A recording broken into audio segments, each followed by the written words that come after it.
Quels signes astrologiques vont avoir de la chance pour cette année 2025? C'est ce qu'on va regarder aujourd'hui. On avait déjà vu un petit peu comment votre année 2025 allait se passer dans une vidéo précédente, donc n'hésite pas à aller la voir. Je te laisse avec la suite. Avant tout ça, bien évidemment, tu likes la vidéo, tu commentes, j'attire du positif et tu mets ton signe astrologique en commentaire et tu t'abonnes.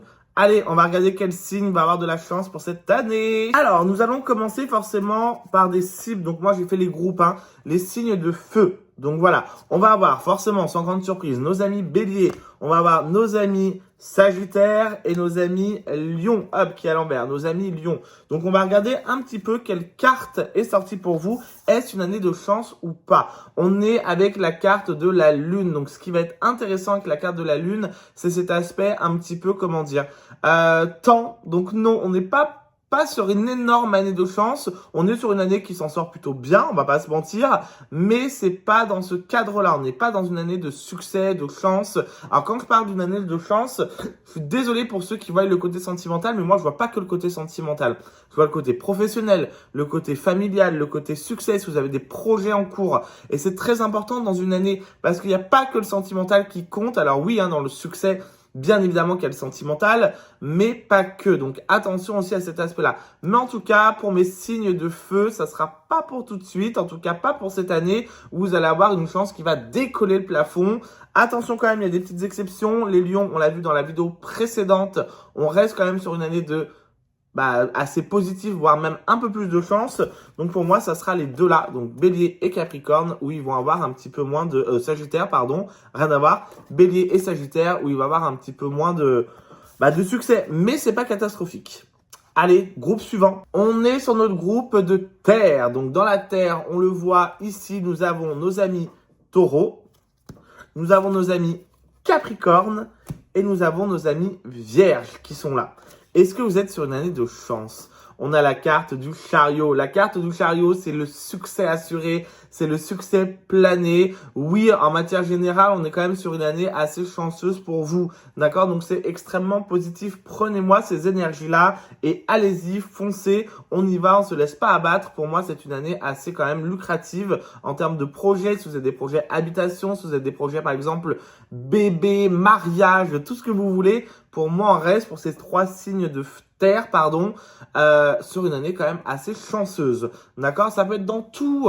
Ça peut être dans le côté économique aussi. Ça peut être dans le côté rencontre, etc. Là, on revient un petit peu dans le pied du sentimental. Donc oui, pour moi, on est sur une petite année. Parce que ça reste quand même assez court les années. Mais une grande année de chance quand même.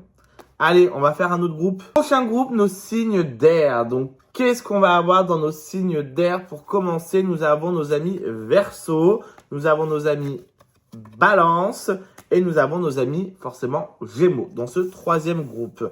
Nous avons la carte du pape. C'est un petit peu différent du coup de la carte qu'on a eue dans le premier groupe, donc la lune. Là, c'est à peu près pareil. Pour moi, souvent, la carte du pape peut être une carte temps. D'accord? Sauf que là, oui, on a des petits succès, mais ils sont pas non plus faramineux. Voilà. Il y a encore du travail à avoir pour être un peu plus concret. Voilà. Pour vous, pour ce groupe-là, votre groupe d'air, pardon.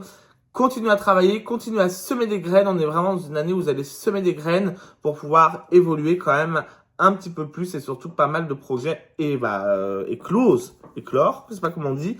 Petite mention spéciale, pareil que dans le groupe 1, les Gémeaux, un peu plus de chance que les autres, tous les signes d'air, bien évidemment. Voilà, c'est la petite mention spéciale. Prochain groupe et du coup, dernier groupe.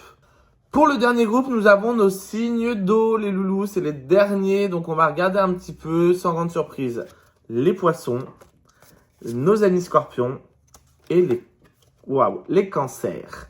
Alors, qu'est-ce que vous avez pour cette année? Décidément, on revient sur la carte de l'ermite. Donc, aussi une carte temps dans le tarot, en tout cas à mon effigie. L'ermite est quand même assez mou. D'accord? Il faut se réveiller un petit peu, mes signes d'eau, parce que c'est un petit peu mollasson encore pour moi pour cette année. Alors le but de vous donner tout ça, c'est aussi de faire évoluer les choses, de faire changer les choses, bien évidemment de façon un peu plus positive, ok? Donc voilà, n'hésitez pas à vous booster un petit peu plus. Pour moi, c'est un petit peu trop lent, c'est-à-dire que les graines sont pas encore semées, il y a encore un peu pas mal d'attentes, donc on y va, on lésine pas quoi, c'est le moment, on fonce, c'est le moment d'y aller, c'est le moment de la réussite, c'est le moment de commencer, comme je disais, à poser des petites graines, parce que alors sinon, eh ben, ça va être une année assez longue pour vous, d'accord? J'ai pas de mention spéciale pour vous, pour les signes d'eau. Voilà, la vidéo est terminée. Je vous ai fait un petit récap de tous nos signes un petit peu de façon assez globale, hein, sans forcément rentrer dans le plus du sujet. Mais il y aura d'autres vidéos à ce niveau-là. Donc n'hésitez pas à me suivre et à commenter encore une fois. J'attire du positif avec votre signe astrologique dans les commentaires. Et à vous abonner, c'est très important. Bisous tout le monde, à la semaine prochaine.